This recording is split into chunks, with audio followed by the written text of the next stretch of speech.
Fala galera! Hoje estamos aqui para falar um pouquinho sobre as propriedades físicas dos compostos orgânicos.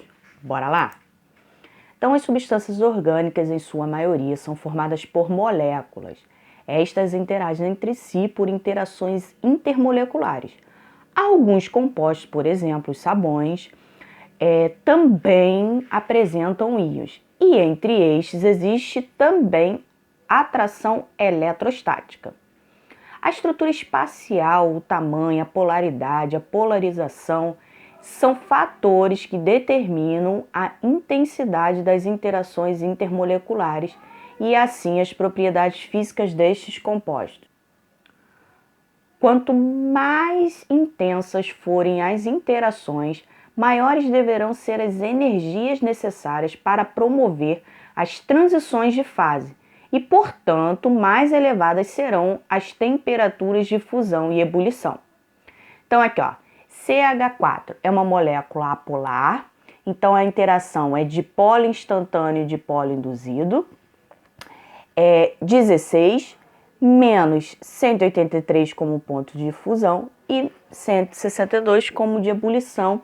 E assim, ó, a gente vai com todos os compostos de acordo com a sua interação intermolecular. Volatilidade é a tendência de as moléculas escaparem da fase líquida e entrarem na fase de vapor em determinada temperatura.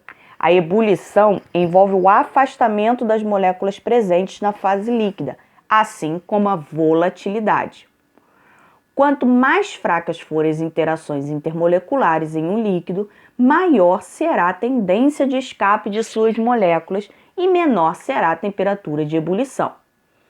Então, polaridade. A polaridade de uma molécula refere-se às concentrações de cargas da nuvem eletrônica em volta da molécula. É possível uma divisão em duas classes distintas, moléculas polares e apolares. Molécula polar.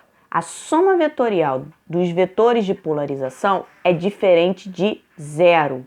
Moléculas polares possuem maior concentração de carga negativa numa parte da nuvem e maior concentração positiva no outro extremo. Molécula apolar, a soma vetorial dos vetores de polarização é nula, ou seja, gente, zero. Então, nas moléculas apolares, a carga eletrônica está uniformemente distribuída, ou seja, não há concentração. Forças intermoleculares. As forças intermoleculares são as forças que ocorrem entre as moléculas e a molécula vizinha. Durante as substâncias de estado da matéria, ocorre somente um afastamento ou aproximação das moléculas, ou seja, forças moleculares são rompidas ou formadas. A força intermolecular tem origem eletrônica, ou seja, surgem de uma atração eletrostática entre nuvens de elétrons e núcleos atômicos. São fracas se comparadas com as ligações covalentes ou iônicas. A força ou atração de Van der Waals podem surgir de três fontes: dipolo-dipolo, ou também chamado de dipolo permanente, dipolo induzido, ou dipolo induzido, ou força de dispersão, ou força de London, e a terceira, ponte de hidrogênio, ou ligação de hidrogênio. Então, vamos lá. Esta estrutura, a de Van der Waals, né? É produzida pela correlação dos movimentos dos elétrons de um átomo com os movimentos dos elétrons de outro átomo, tendendo a se aproximar para atingir a distância de energia mínima. Quanto maior o número de elétrons de que a molécula dispõe, mais polarizável será e, portanto, maior será a atração de Van der Waals. Então, uma representação nela. O íon com dipolo permanente. Então, olha só. O íon positivo, ele vai ser atraído pela parte negativa. No dipolo induzido, ó, positivo atrai o negativo. Dipolo permanente, que aqui tem os dois polos, ó, negativo e positivo. Então, a parte positiva da molécula é atraído pela negativa. Dipolo permanente com dipolo induzido. Ele tem a carga negativa, então a parte positiva da outra molécula é que vai ser atraída. No dipolo induzido, você força a formação do polo negativo e positivo. Então, a parte positiva vai ser atraída pela negativa. Então, dipolo são características das moléculas polares. As moléculas de alguns materiais, embora eletronicamente neutras, podem possuir o dipolo elétrico permanente, ou seja, positivo e negativo. E a tendência é dessas moléculas se alinharem e interagirem umas com as outras, tá? Então, o que acontece, gente? A parte positiva de uma molécula vai ser atraída pela parte negativa da outra molécula, beleza? Então, o oxigênio é o mais eletronegativo que o carbono. Isso torna a ligação de carbono com oxigênio polar. Então, ó, nessa molécula, o oxigênio seria a nossa carga negativa e o CH3 a nossa carga positiva. O dipolo e o dipolo induzido ocorrem entre uma molécula apolar. Então, estas podem distorcer a distribuição da carga elétrica em outras moléculas vizinhas, mesmo que as não possuem dipolos, ou seja, são apolares, né? Através de uma polarização induzida, por isso, induzido. Então, normalmente os hidrocarbonetos são substâncias formadas apenas por hidrogênio e carbono. Então, são consideradas apolares. Apesar do átomo de carbono ser mais eletronegativo que o átomo de hidrogênio, esta diferença de eletronegatividade não é significativa. Nesta situação, a interação dipolo induzido, o que importa é a área superficial. Quanto maior for esta área, maior será a sua interação. Então, olha como é que fica aqui, ó. Dipolo induzido, forças de dispersão de London. Então, transforma as moléculas apolares, tal como o HC, em dipolos, e estes dipolos instantâneos não podem orientar-se para um alinhamento de suas moléculas, mas eles podem induzir a polarização das moléculas adjacentes, resultando em forças atrativas. Então, aqui, ó, ele força a ligação. Nas pontes de hidrogênio, quando um átomo de hidrogênio liga-se a um átomo mais eletronegativo, mantém uma afinidade residual por outro átomo eletronegativo, apresentando uma tendência à carga positiva.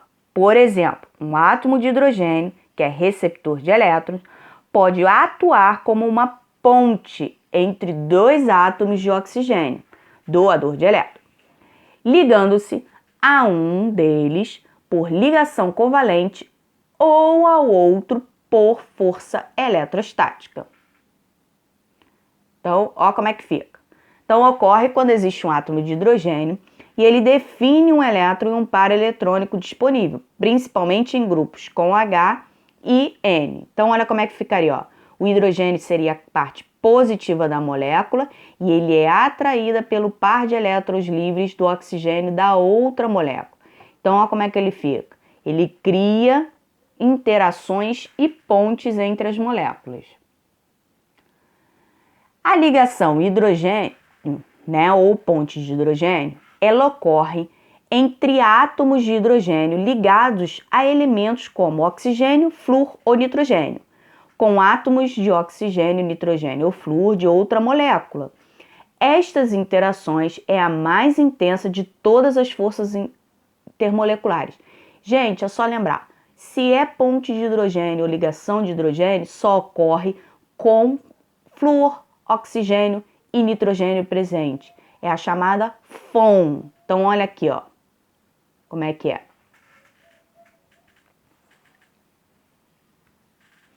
Então, aqui ó, a ligação entre eles, né? O hidrogênio seria a parte positiva, né? Então, é uma ligação polar e ele vai ser atraído, ó, pelo oxigênio da água, ligação de hidrogênio.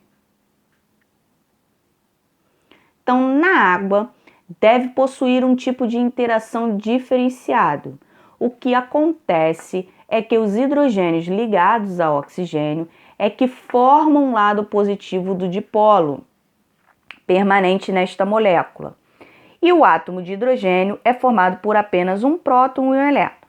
Como o elétron é fortemente atraído pelo oxigênio na água, este próton encontra-se desprotegido. Então, gente, o que acontece? Na ligação de hidrogênio, principalmente na água, é o que a gente explica também as propriedades da água, como, por exemplo, tensão superficial da água. Se você tiver uma piscina totalmente com água parada e você pular nessa piscina de barriga, é como se você estivesse pulando de barriga na calçada, você sente aquela ardência. Explica por que insetos conseguem pousar na superfície da água, né? Porque essa tensão superficial gerada pela ponte de hidrogênio, ela é muito forte, tá? Quando você pega também uma moedinha de 5 centavos e começa a gotejar, né?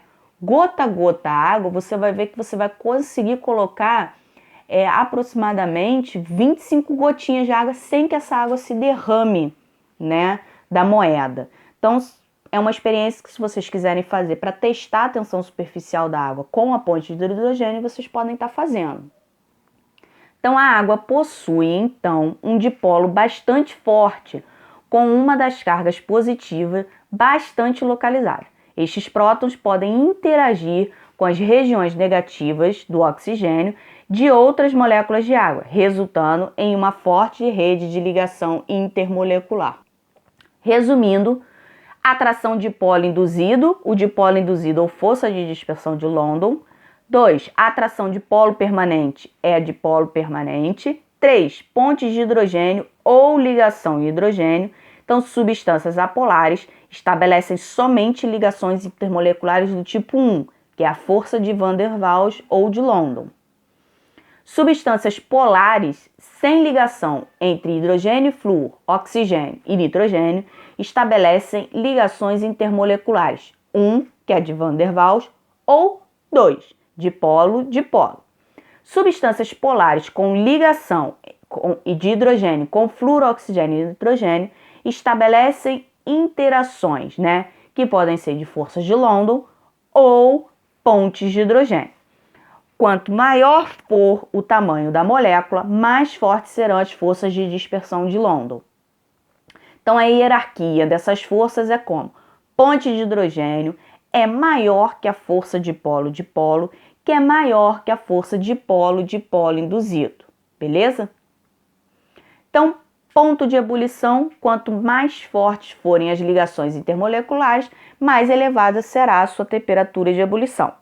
Quanto mais esférica for a molécula, menor será o seu ponto de ebulição, já que as forças de Van der Waals possuem mais eficiência quanto maior for a superfície de contato.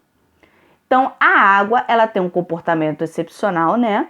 Então, se a gente comparar a água, ela tem a ponte de hidrogênio, que é a maior força, né? Por isso que a água no seu ponto de ebulição é 100 graus Celsius. Já, por exemplo, o H2S, que é uma força de London, já vai possuir um ponto de ebulição mais baixo. No ponto de fusão, as substâncias iônicas têm ponto de fusão e ebulição elevados e são geralmente sólidas, né? Porque os cátions e os ânions se atraem fortemente e a dificuldade de afastar os cátions e os ânions se traduz na dificuldade de fundir e de ferver as substâncias iônicas. Pelo contrário, as substâncias orgânicas são em geral covalentes e frequentemente apolares. Em consequência, têm ponto de fusão e ebulição mais baixos e são geralmente líquidos ou gases. Para compostos orgânicos pertencentes à mesma função, as interações intermoleculares e com as temperaturas de fusão e ebulição se intensificam com o aumento da cadeia carbônica. Solubilidade é largamente afetada pela estrutura química dos compostos, sendo que o grau de solubilidade em água dos éteres glicólicos varia de acordo com o comprimento da cadeia de grupo alquila e o número de átomos de oxigênio presentes na molécula. Porém, isômeros podem apresentar diferenças. A semelhança dissolve o semelhante.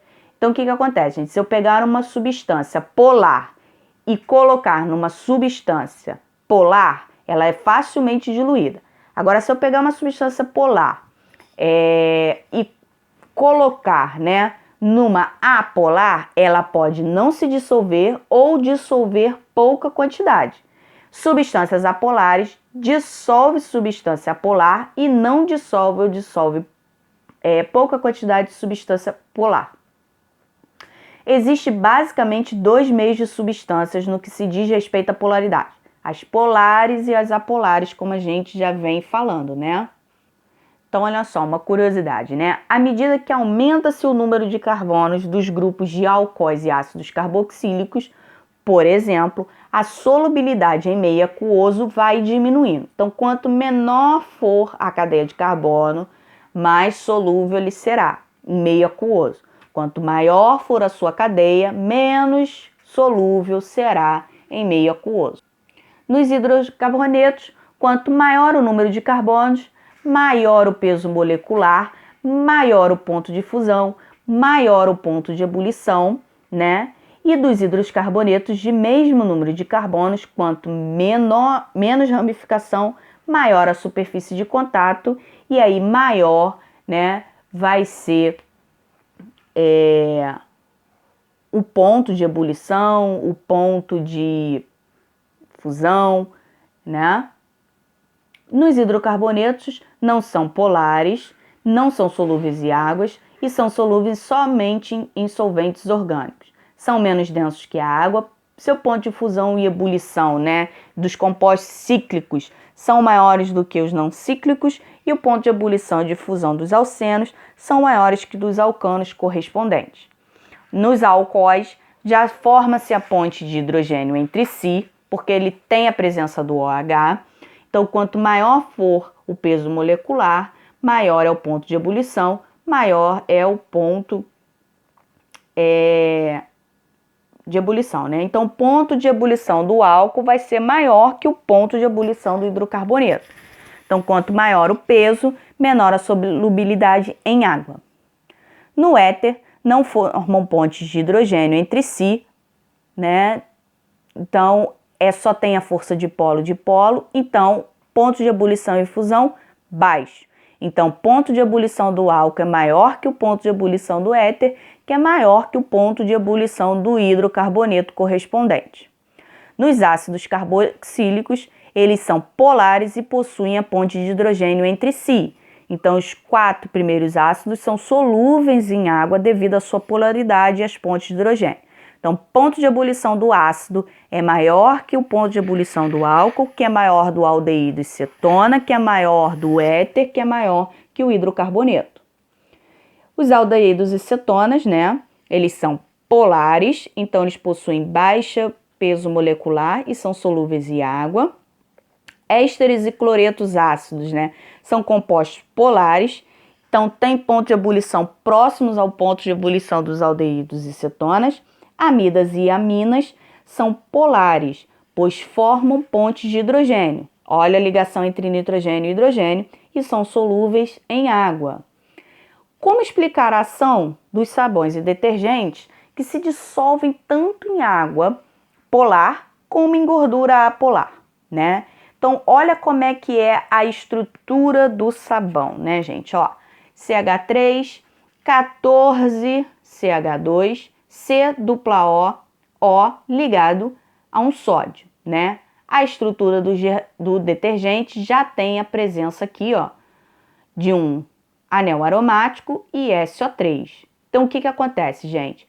A polaridade da molécula está aqui, por isso que ele pode se ligar a uma substância polar como a água.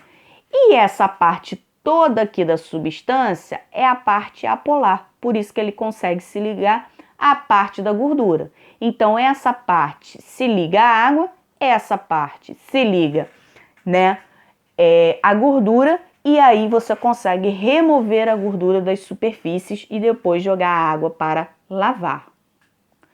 Então, no sabão e no detergente, as moléculas são constituídas de longas cadeias apolares e de uma extremidade polar.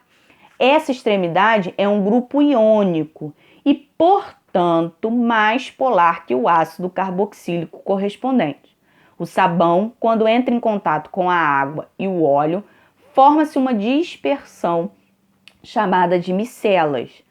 Elas se assemelham a esferas onde o interior é pouco polar e o exterior apresenta grupos iônicos. Na parte interna, há interações dipolo instantâneo, dipolo induzido, e na parte externa, o grupo iônico interage com a água por ligações de hidrogênio.